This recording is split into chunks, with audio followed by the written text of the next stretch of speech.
More outrage this evening stemming from the fish kill and water contamination as a result of the latest chemical spill in the Rio Cobre. We have the details in this report.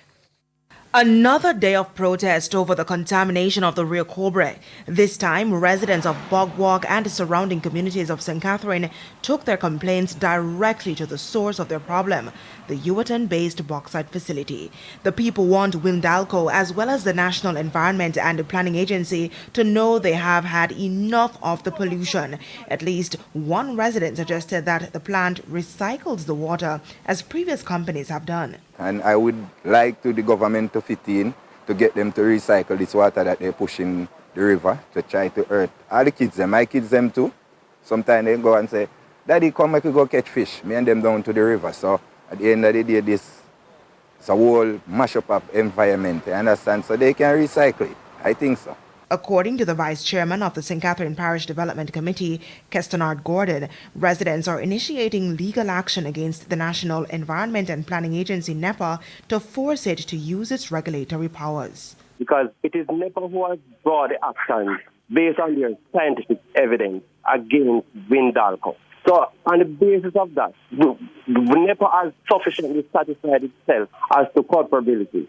So, therefore, what is preventing them from acting in the public interest at this time? The implications are far-reaching and devastating. He outlined the breaches residents have identified and intend to pursue. I don't see any of them in the gorge, along the canal bank, warning the people, getting them off the riverbank. I think the river should be declared a disaster area. The entire Rio Cobre basin should be declared a disaster area at this time, and people be pushed off the riverbank because it is excessively dangerous. If this chemical could be burning out the intestines of the fish, imagine it with humans. He also provided an update on 2 court cases brought against Windalco for similar incidents in 2019 and 2020. The trial for the infringement in 2019, that one has commenced. And as a matter of fact, we have had at least 2 days of trial into that.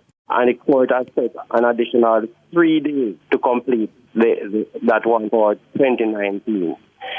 The one for 21, the trial for 2021, we have just gotten the first trial date for the 20th of November. So that one has not yet started. Mr. Gordon said today's protest is one in a series of protests planned in the coming weeks. Cody Ann Barrett for TVJ News.